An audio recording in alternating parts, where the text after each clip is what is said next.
Good morning boys and girls. कल हमने science के अंदर 7वें पार्ट में पढ़ा था मौजले की आवर्त सारणी पढ़ा था कि मौजले ने अपनी आवर्त सारणी दी थी, विस्तृत आवर्त सारणी मेंडलीफ ने सबसे प्रथम दी, फिर उसके बाद मौजले ने 1913 में दी। कल हमने आवर्त सारणी के बारे में डिटेल से उसका अध्ययन किया था। आज हम सबसे इम्पोर्टेंट जो परीक्षा में 101% क्वेश्चन इसका, क्योंकि अथवा में क्वेश्चन आता है, अगर ऊपर मेंडलीफ या मौजले की आवर्त सारणी के बारे में हमें कहा तो नीचे जो हम आज शुरू कर रहे हैं उसके बारे में तो क्वेश्चन 101% आता ही है।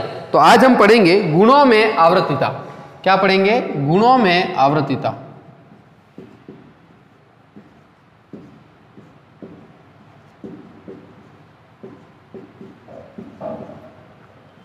कि गुणों में आवर्तिता क्या है? गुणों में आवर्तिता का मतलब है, पाठ कौन सा चले थे हम? 7वां।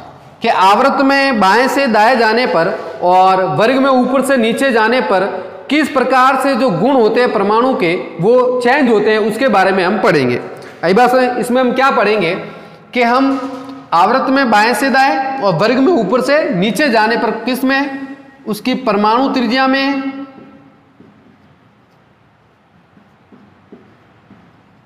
या परमाणु आकार में किस तरीके से परिवर्तन होता है। परमाणु त्रिज्या, परमाणु आकार में किसे, आवृत में किसे, आवृत में हमने कहा था 37 पंक्तियों को हमने आवृत कहा, तो आवृत में बाएं से दाएं जाने पर और वर्ग में ऊपर से नीचे जाने पर परमाणु त्रिज्या और परमाणु आकार में किस तरीके से परिवर्तन होता है। दूसरी हम बात करेंगे कि उसकी electron आयनन enthalpy,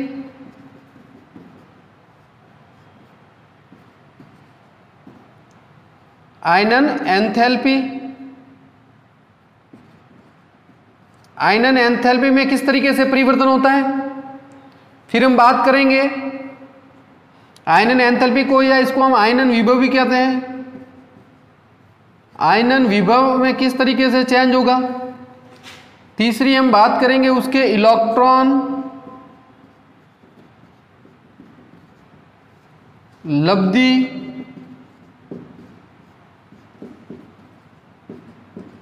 enthalpy, electron लब्धि enthalpy में किस तरीके से परिवर्तन होता है।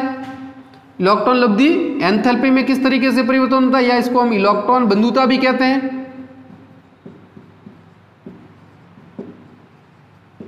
बंधुता। चौथी बात करेंगे विद्युत ऋणता,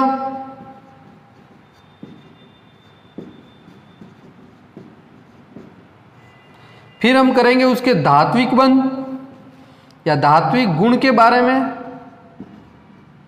धात्विक गुण और अधात्विक गुण के बारे में हम अध्ययन करेंगे। इन सब के बारे में हम जानेंगे कि परमाणु त्रिज्या, परमाणु आकार में किस प्रकार से अंतर होता है, आयनन एंथैल्पी, आयनन विभव, इसमें बाएं से दाएं जाने में क्या परिवर्तन होता है, ऊपर से नीचे जाने में क्या परिवर्तन होता है। इलेक्ट्रॉन लब्धि एंथैल्पी क्या चीज है, बाएं से दाएं जाने में क्या परिवर्तन होता है, ऊपर से नीचे जाने में क्या परिवर्तन होता है। विद्युत ऋणता, बाएं से दाएं जाने में क्या परिवर्तन होता है, ऊपर से नीचे जाने में क्या परिवर्तन होता है। और धात्विक और अधात्विक गुण किस तरीके से चेंज होते हैं, इन सब के बारे में हम 1 बाय 1 इसके बारे में डिटेल से पढ़ेंगे। तो देखो, सबसे पहले मैं क्या बातें याद रखनी है, फिर इनके बारे में हम 1 बाय 1 इनको पढ़ेंगे कि किस तरीके से इनमें चेंजेज आता है। तो सबसे पहले हम किन किन बातों का ध्यान रखना है, उन बातों को पहले मैं डिस्कस करता हूं। तो सबसे पहले हम देखते हैं, देखो हम बात करते हैं आवर्त सारणी की। जो मैं कह रहा हूं वो पॉइंट आपको ध्यान रखना है। आवर्त सारणी, आवर्त सारणी में क्या होता है, आवृत होता है। तो आवृत कैसे चलते हैं, बाएं से दाएं। आवृत में हम इस तरीके से चलते हैं, यानी बाएं से दाएं जाने पर, बाएं से दाएं जाने पर, आवृत में बाएं से दाएं जाने पर, और वर्ग में ऊपर से नीचे। वर्ग कैसे चलते हैं, ऊपर से नीचे। तो वर्ग कैसे होते हैं, ऊर्ध्वाधर स्तंभ को हमने वर्ग कहा था, आवृत हमने 37 पंक्तियों कहा, तो 37 पंक्तियों में बाएं से दाएं जाने पर क्या परिवर्तन होता है, वर्ग में ऊपर से नीचे जाने पर। तो वर्ग में मैं ऐसे लिख दूं, ऊपर से नीचे जाने पर, ऊपर से नीचे जाने पर जो हमने लिखे हैं इनमें किस तरीके से परिवर्तन होता है वो हम पढ़ेंगे कि आवर्त में बाएं से दाएं जाने पर किस तरीके से चेंजेस होता है और वर्ग में ऊपर से नीचे जाने पर किस तरीके से चेंजेस होता है इसमें।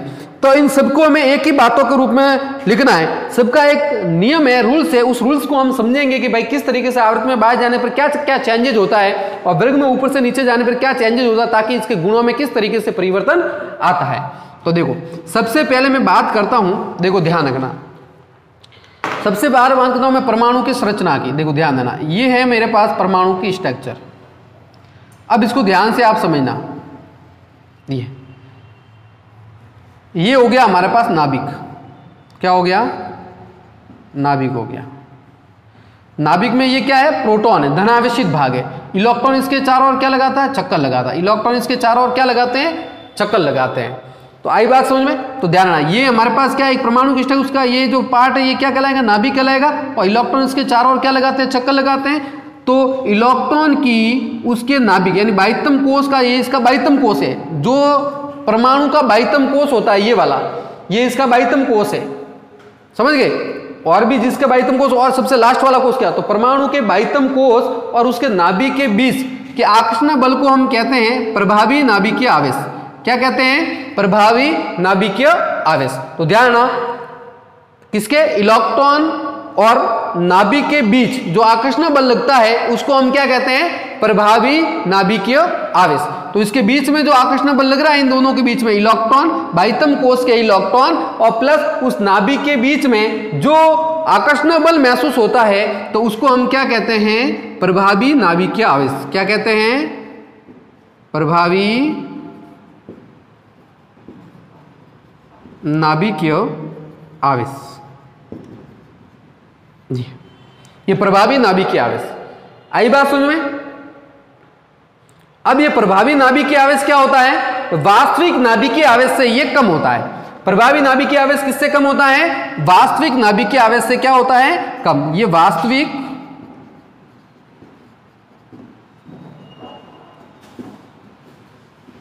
नाभिकीय आवेश से ये क्या होता है?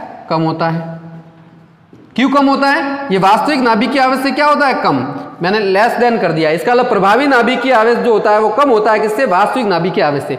क्यों होता है? देखो, इस नाभिक की इस बाह्यतम इलेक्ट्रॉन पे लगने वाला आकर्षण बल क्यों लगता है? क्योंकि ये तो है हमारे पास पॉजिटिव चार्ज और ये हमारे पास क्या है? नेगेटिव चार्ज, यानी ये है माइनस और ये प्लस। तो आपने देखा होगा प्लस माइनस हमेशा एक दूसरे को क्या करते हैं? आकर्षित करते हैं। तो नाभिक का बाह्यतम इलेक्ट्रॉन पर लगने वाले आकर्षण बल को हमने क्या कहा है? प्रभावी नाभिकीय आवेश कहा है। यह प्रभावी नाभिकीय आवेश किससे कम होता है? वास्तविक नाभिक। क्या मतलब? इस धनावेश का जितना इसके ऊपर आकर्षण बल लगता है वो वास्तविक होता है, लेकिन प्रभावी नाभिकीय आवेश क्या हुआ कि जब मैं भाई इस परमाणु के, देखो इस तरीके से ये नाभिक है और इसके चारों तरफ ये बाह्यतम कोष है, तो आपने देखा होगा कि यहां इस इलेक्ट्रॉन पे लगने वाला बल, इसके ऊपर जितना बल लगेगा, ये इसका डायरेक्ट जितना बल लगना चाहिए इस नाभिक का उतना बल होता नहीं। ये डायरेक्ट जितना बल इस इलेक्ट्रॉन को खींचने के लिए जितना लगाता है, इससे इसको हम क्या कहेंगे? उसका वास्तविक नाभिकीय आवेश। तो ये ज्यादा होगा कि भाई ये प्लस वाला इस इलेक्ट्रॉन पे अगर डायरेक्ट कितना फोर्स लगाए उसे हम क्या कहेंगे? वास्तविक। तो वो क्या होगा? ज्यादा होगा। लेकिन अब आपने देखा होगा इस कोष में भी इलेक्ट्रॉन होंगे, इस कोष में भी इलेक्ट्रॉन होंगे, तो ये इलेक्ट्रॉन क्या करेंगे? इस इलेक्ट्रॉन का के साथ क्या करेंगे? प्रतिकर्षण करेंगे ना। इस इलेक्ट्रॉन के साथ इस इलेक्ट्रॉन का क्या करेंगे? प्रतिकर्षण करेंगे। भाई अगर मैं यहां इलेक्ट्रॉन नहीं है और इस डायरेक्ट प्लस माइनस को आकर्षित करता है तो वो उसका क्या कहलाएगा? वास्तविक नाभिकीय आवेश। तो आई बात समझ में? इस प्लस यानी धनावेश द्वारा इस इलेक्ट्रॉन पर लगने वाले आकर्षण बल को हम कहेंगे वास्तविक नाभिकीय आवेश। ये ज्यादा क्यों होता है प्रभावी नाभिकीय आवेश से? क्योंकि देखो इस कोष में भी इलेक्ट्रॉन होंगे, तो इलेक्ट्रॉन तो आपस में क्या करते हैं? प्रतिकर्षित करते हैं। तो बताओ ये नाभिक जब इसके ऊपर फोर्स लगाएगा तो ये इलेक्ट्रॉन क्या करेंगे? इस इलेक्ट्रॉन को और दूर भगाएंगे, और दूर भगाएंगे तो क्या हुआ? इस नाभिक का आकर्षण बल इसके साथ क्या हो जाएगा? कम हो जाएगा। इसका मतलब अगर ये इलेक्ट्रॉन नहीं है और तब मैं इसका आवेश देखूं इसके साथ आकर्षण बल, तो वो क्या होगा? आकर्षण बल वास्तविक होगा और वो क्या होगा? इससे ज्यादा होगा। और प्रभावी नाभिकीय आवेश कम क्यों हुआ? क्योंकि इस कोष के जैसे इस इलेक्ट्रॉन पे ये नाभिक आकर्षण बल लगाया तो ये इलेक्ट्रॉन क्या करेंगे?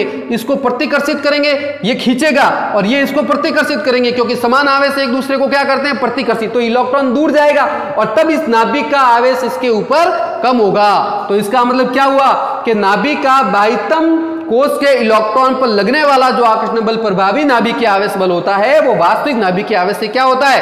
कम होता है।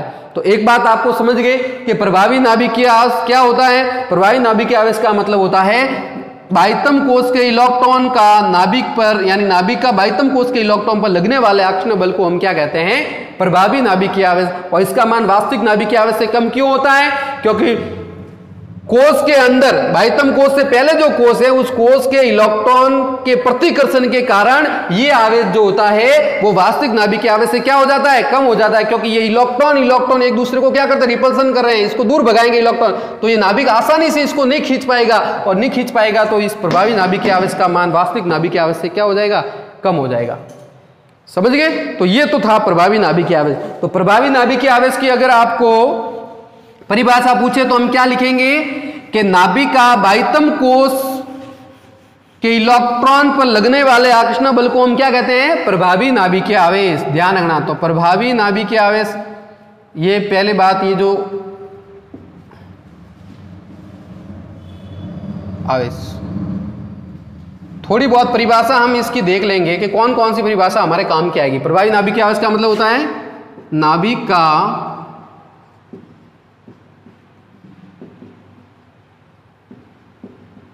बाह्यतम कोश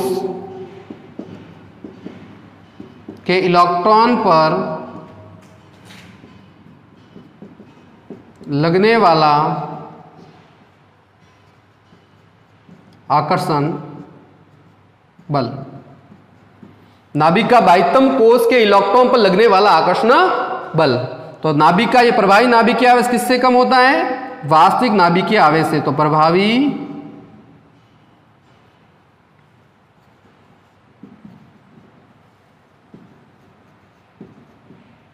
नाभिकीय आवेश कम होता है किससे, वास्तविक नाभिकीय आवेश से। क्यों होता है, इलेक्ट्रॉन प्रतिकर्षण के कारण।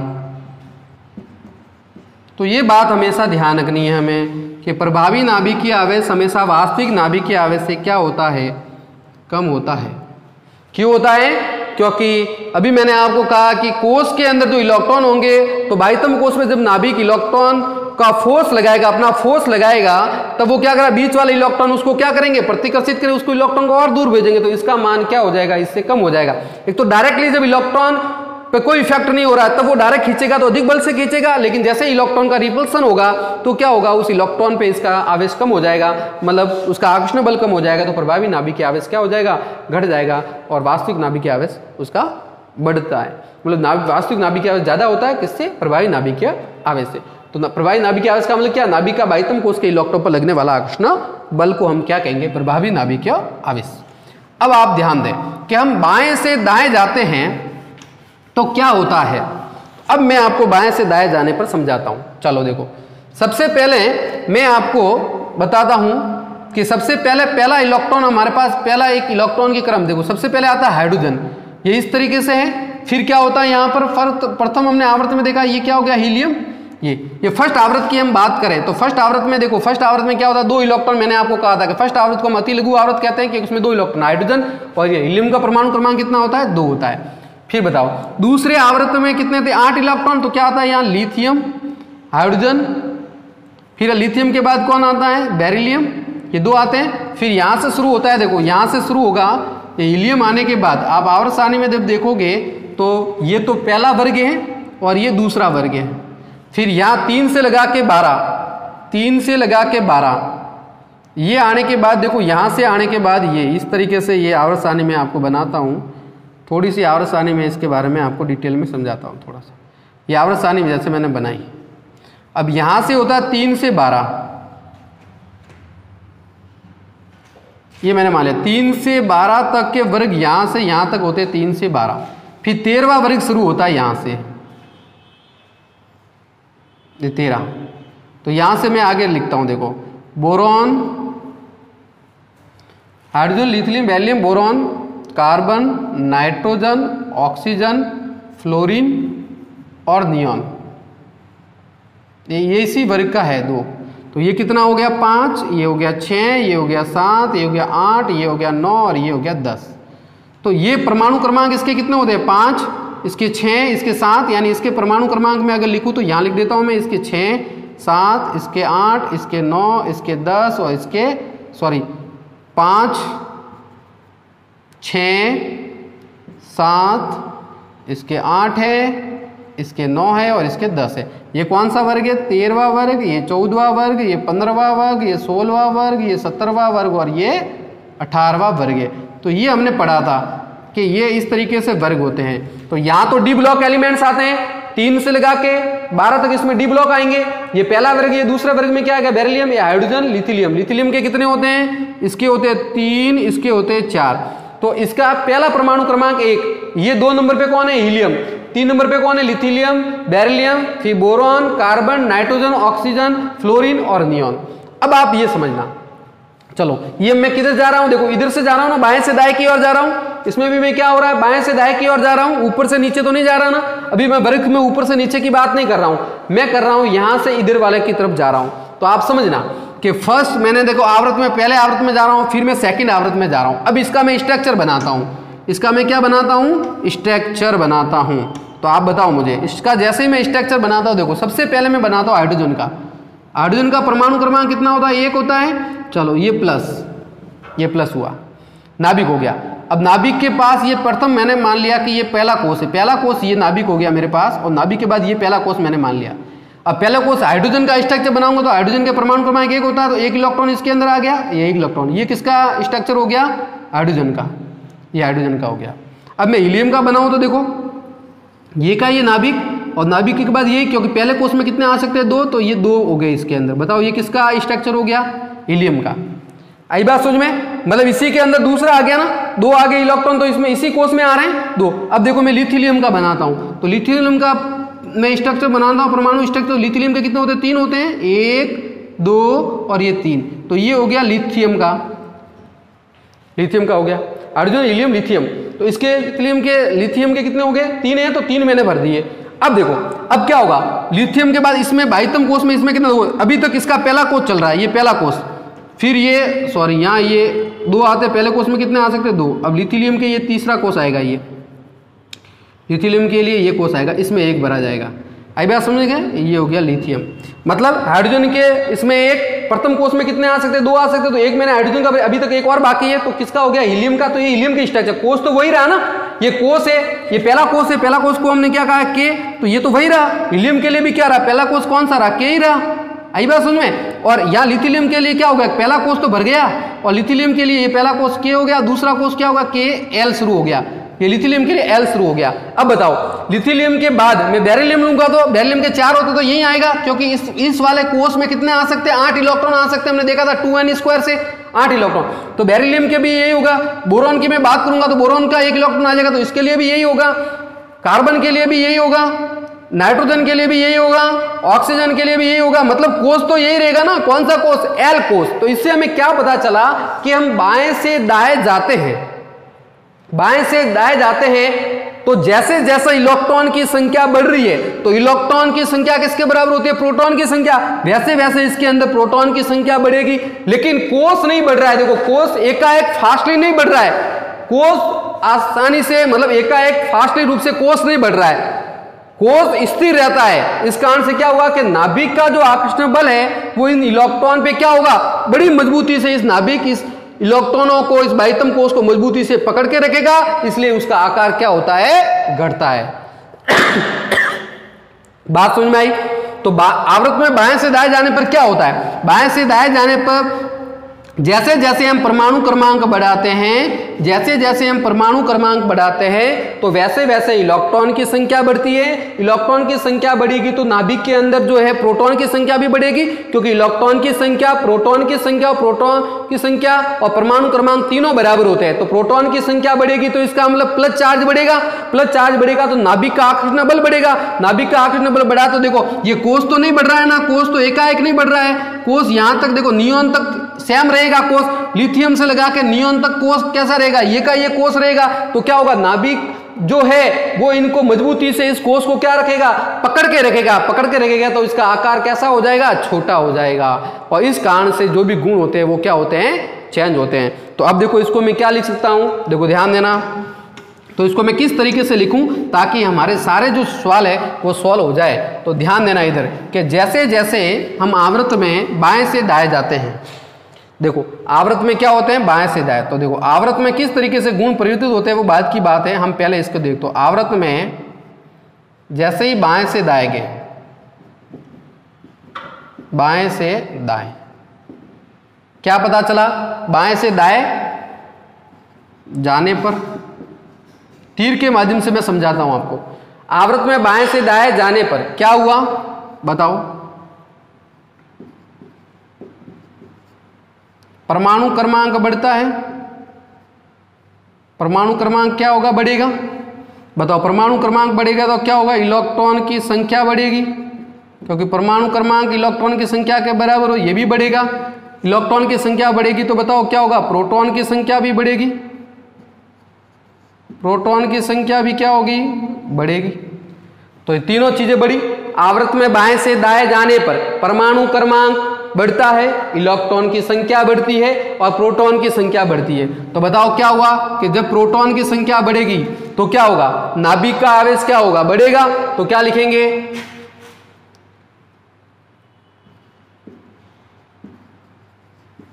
नाभिकीय आकर्षण बल में बढ़ता है, नाभिकीय आकर्षण बल बढ़ता है। बाएं से दाएं जाने पर देखो क्या होगा, क्या लिखा है मैंने, परमाणु क्रमांक बढ़ता है, इलेक्ट्रॉन की संख्या बढ़ती है, प्रोटॉन की संख्या बढ़ेगी तो नाभिकीय आकर्षण बल बढ़ेगा। नाभिकीय आकर्षण बल बढ़ेगा तो क्या होगा, बाह्यतम कोश को, नाभिक क्या करेगा, बाह्यतम कोश को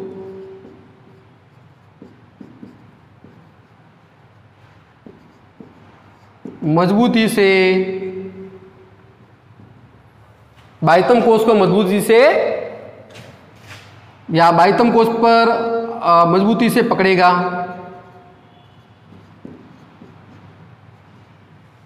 बाह्यतम कोश पे क्या होगा, नाभिक का आकर्षण बढ़ेगा तो बाह्यतम कोश पे आकर्षण बल बढ़ेगा। मैं ऐसे लिख देता हूं, मजबूती से पकड़े की जगह लिख देता हूं, बाह्यतम कोश, नाभिक का आकर्षण बल बढ़ता है तो बाह्यतम कोश पर भी आकर्षण बल बढ़ेगा।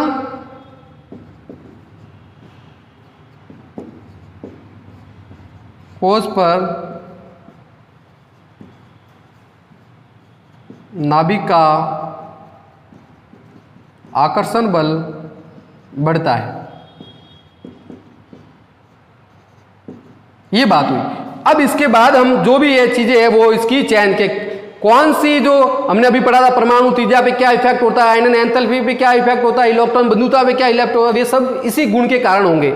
तो क्या होगा, देखो आवर्त में बाएं से दाएं जाने पर क्या होता है, परमाणु क्रमांक बढ़ेगा, इलेक्ट्रॉन की संख्या बढ़ेगी तो प्रोटॉन की संख्या भी बढ़ेगी। प्रोटॉन की संख्या बढ़ी तो क्या होगा, नाभिक का आकर्षण बल बढ़ता है। और नाभिक का जब आकर्षण बल बढ़ेगा, देखो इस तरीके से, ये प्लस चार्ज मैंने लिखा है नाभिक और ये कोष हो गया। कोष तो नहीं बढ़ रहा है ना, अचानक कोष थोड़ी बढ़ रहा है, कोष तो धीरे धीरे बढ़ रहा है। इसका मतलब क्या हुआ, इसके अंदर प्लस चार्ज जब जैसे जैसे बढ़ेंगे तो बताओ क्या होगा, ये इलेक्ट्रॉन के ऊपर उतना ही ज्यादा आकर्षण लगाएगा, उतना ही फोर्स से खींचेगा इसको। इसका आकर्षण बल जैसे ये प्लस चार्ज बढ़ेगा तो इलेक्ट्रॉन को क्या, इलेक्ट्रॉन तो इसी में आ रहे हैं ना, इलेक्ट्रॉन की संख्या तो इसी में, तो प्रोटॉन का आवेश कोष नहीं बढ़ रहा है। तो इसका मतलब क्या हुआ, ये इस इलेक्ट्रॉन को पकड़ के रखेगा मजबूती से, तो मजबूती से इस कोष को या इलेक्ट्रॉन को खींचेगा अपनी, तो इसका आकार क्या होगा, कम हो जाएगा। इसका आकार क्या हो जाएगा, कम। तो बाह्यतम कोष का आकार कैसा हो जाएगा, छोटा हो जाएगा, क्योंकि नाभिक बड़ी मजबूती बल से, बड़े तीव्र बल से, आकर्षण बल से इसको क्या कर रहा है, खींच रहा है। क्योंकि इसके अंदर प्रोटॉन की संख्या लगातार क्या हो रही है, बढ़ रही है, लेकिन कोष एकाएक नहीं बढ़ रहा है।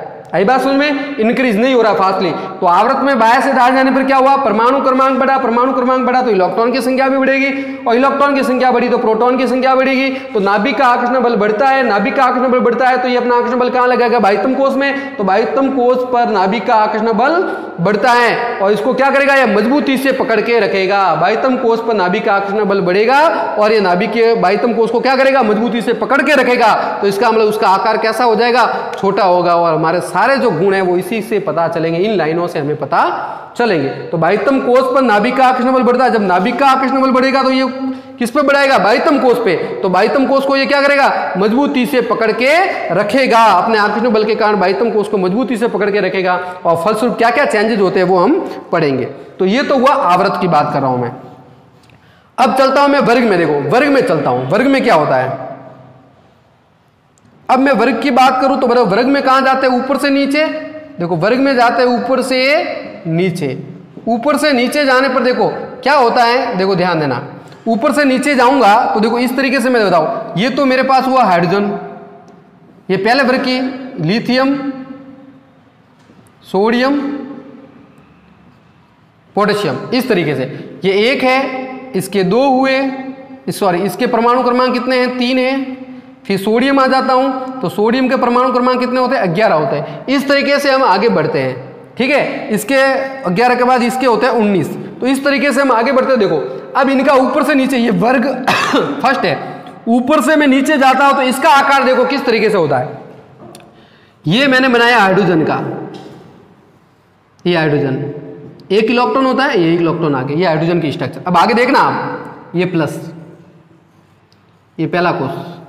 अब मैं बात करता हूं लिथियम की। लिथियम के कितने होते हैं, 3 होते हैं। देखो पहले कोष में 2 आएंगे तो 2 पूरे हो गए, और अगला कोष ये बनाना ही पड़ेगा। लिथियम के लिए क्या करना पड़ेगा हमें, ये दूसरा कोष बनाना पड़ेगा। तो ये लिथियम, इसके 3 लिथियम के, और ये तीसरा, इसमें आ गया इलेक्ट्रॉन। मतलब क्या हुआ, हाइड्रोजन के लिए एक कोष था, जैसे लिथियम आया दूसरा कोष बना, ये के कोष था, ये के कोष था, लिथियम आया तो क्या बन गया, एल बन गया। अब लिथियम के बाद देखो क्या आ रहा है, सोडियम। तो सोडियम का देखो ये प्लस, ये पहले में 2, क्योंकि सोडियम के 11 होते हैं, कितने होते हैं, 11। पहले कोष में 2 आए, दूसरे कोष में कितने आएंगे, 8, 1 2 3 4 5 6 7 8, तो कितने हुए, 2 तो पहले कोष में, दूसरे कोष में कितने हुए, 8 8 और 2 10, तो सोडियम के कितने, 11 है ना। इसका मतलब एक कोष और बनाना पड़ेगा, सोडियम के 11 तो एक कोष और बनाना पड़ेगा, क्योंकि दूसरे कोष में अधिकतम कितने आ सकते हैं, 8 ही आ सकते हैं। पहले कोष में 2 आ सकते हैं। तो हाइड्रोजन ये हो गया, क्योंकि ऊपर से नीचे जा रहे हैं ना वर्ग में, तो हाइड्रोजन के बाद लिथियम आता है, लिथियम के 3 होते हैं, तो पहले कोष में 1 आ गया, हाइड्रोजन का स्ट्रक्चर कंप्लीट। फिर उसके बाद लिथियम का हमने बनाया है तो 2 तो आ गए पहले कोष में, फिर 1 3 है इसका, तो 1 अगले कोष में आएगा, तो क्या हो गया, यहाँ आ गया। तो क्या देखो ये लिथियम 1 कोष बढ़ गया। वैसे के वैसे सोडियम की बात करें तो सोडियम के 11 होते हैं, तो पहला कोष बनाया, 2 आ गए, दूसरे कोष में 8 आ सकते हैं, तो 2 8 10 हुए, 1 और बाकी रहा, 11 है, इसलिए तीसरा कोष मुझे बढ़ाना पड़े। तो आप क्या देख रहे हो कि जब हम आवर्त में बाएं से दाएं जाने तो ये कोष बढ़ रहा था, बाकी सारे इलेक्ट्रॉन इसी में आ रहे थे, यानी कोष आसानी से नहीं बढ़ रहा था। लेकिन यहाँ वर्ग में ऊपर से नीचे जाने पर क्या होता है, जैसे हाइड्रोजन की बात हुई 1 कोष, लिथियम की बात दूसरा कोष बढ़ गया, तो तीसरे की बात की तो क्या, सोडियम में तीसरा। तो हम जैसे वर्ग में ऊपर से नीचे जाते हैं तो कोष एकाएक क्या होता है, बढ़ता जाता है, यानी कोष की संख्या में क्या होती जाती है, वृद्धि। अब कोष की संख्या में वृद्धि होगी तो बताओ, ये नाभिक का आकर्षण बल तो बढ़ेगा, लेकिन बढ़ने के साथ साथ क्या हो रहा है, इसकी दूरी भी तो बढ़ रही है। बाह्यतम कोष में दूरी बढ़ गई, यहां से बाह्यतम कोष की दूरी इतनी बढ़ गई, और यहां से बाह्यतम कोष की दूरी इतनी बढ़ी, तो बताओ नाभिक का आकर्षण बल भी क्या होगा, घटेगा ना। जितना दूर जाएंगे उतना घटेगा। जैसे मैं एक यहां से बोल रहा हूं, मैं आपको क्लास में आवाज दे रहा हूं, तो समझ, एक मैं कह रहा हूं कि बड़ी पोल के वहां खड़े हो जाओ और फिर मैं आवाज लगाऊं, तो आपको सुनाई आसानी से थोड़ी ना देगा, क्योंकि दूरी बढ़ गई है। तो देखो यहां से मैं दूरी लगाऊं तो आसानी से खींच लेगा, लेकिन जैसे जैसे कोष बढ़ रहा है तो नाभिक की बाह्यतम कोष से दूरी क्या हो रही है, बढ़ रही है। इसका मतलब कोष बढ़ने से नाभिक का आकर्षण बल बाह्यतम कोष पे क्या होगा, घटेगा। यहां पर क्या हो रहा है, बाह्यतम कोष पर नाभिक का आकर्षण बल बढ़ता है, लेकिन यहां पर नाभिक का आकर्षण बल क्या होगा, बाह्यतम कोष पे घटेगा, क्योंकि कोष में वृद्धि हो रही है। यहां कोष में आसानी से वृद्धि नहीं हो रही है, एकाएक कोष नहीं बढ़ रहा है। तो यहां क्या लिखेंगे, देखो समझना, तो इधर क्या लिखूंगा मैं, कि जैसे ही मैं वर्ग में ऊपर से नीचे जाता हूं तो क्या लिखूंगा, ये तो लिखूंगा मैं भी, परमाणु क्रमांक बढ़ता है, स्वयं ये का ये परमाणु क्रमांक तो बढ़ेगा, इलेक्ट्रॉन की संख्या भी बढ़ेगी और प्रोटॉन की संख्या भी बढ़ेगी। लेकिन साथ ही साथ क्या होगा, कोष में वृद्धि क्या होगी, कोष की संख्या में क्या हो जाएगी, वृद्धि होगी। कोष की संख्या में एकाएक वृद्धि लिख देता हूं,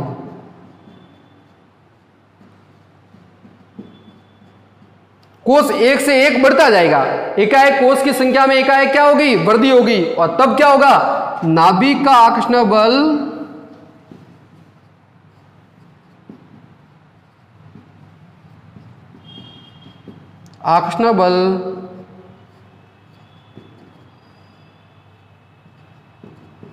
बाह्यतम कोष पर कमजोर होगा।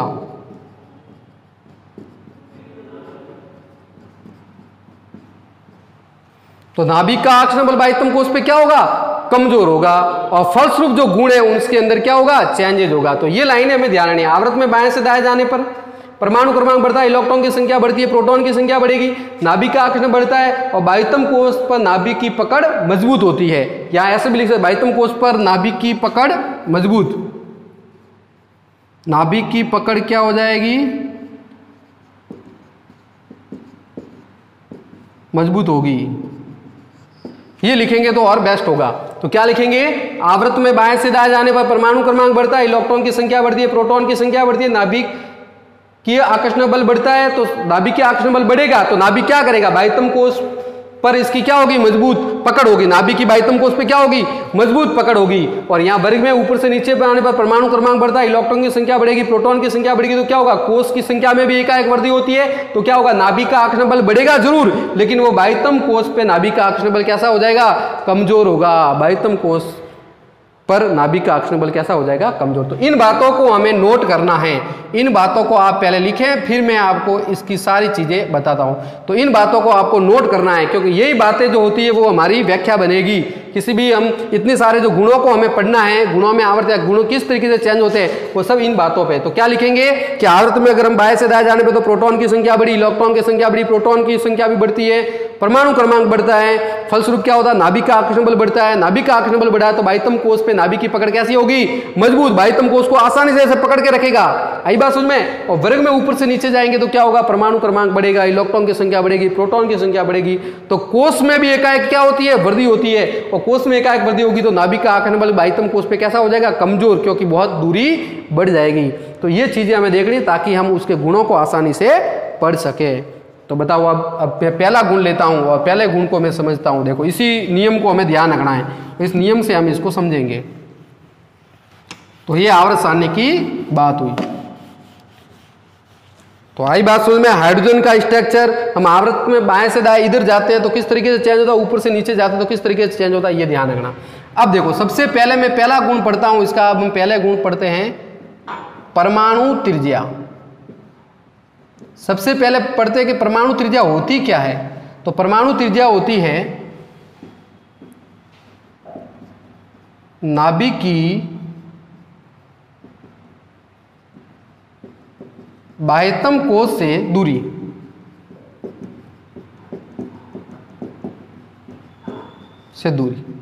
बताओ, नाभिक की बाह्यतम कोष से दूरी, इसे हम क्या कहते हैं, परमाणु त्रिज्या। परमाणु त्रिज्या का मतलब क्या होता है, जैसे ये स्ट्रक्चर, ये परमाणु स्ट्रक्चर में बना रहा हूं, ये नाभिक मैंने बना दिया, इस नाभिक की, इसके बीच की ये जो बाह्यतम कोष मान लिया ये है, तो इसके बीच की जो दूरी है, इस दूरी को मैं क्या कहूंगा, परमाणु त्रिज्या। तो नाभिक की बाह्यतम कोष से दूरी को हम क्या कहते हैं, परमाणु त्रिज्या कहते हैं। अब इस परमाणु त्रिज्या पर क्या इफेक्ट होगा इस आवर्त में और वर्ग में, तो आप मुझे बताओ। आवर्त में जैसे ही मैं जाऊंगा,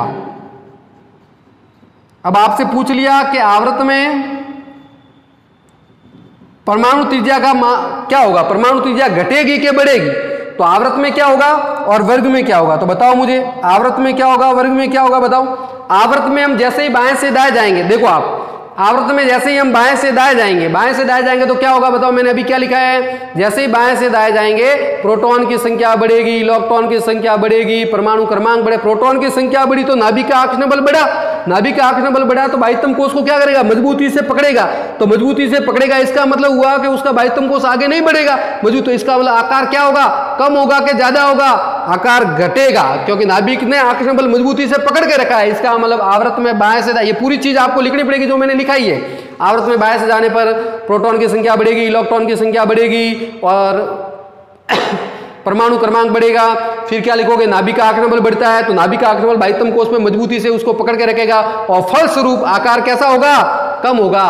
तो आवर्त में हम बाएं से दाएं जानेंगे तो इसका आवर्त में बाएं से दाने से आकार कैसा होगा, घटता है। परमाणु त्रिज्या क्या हो जाएगी, घटती है।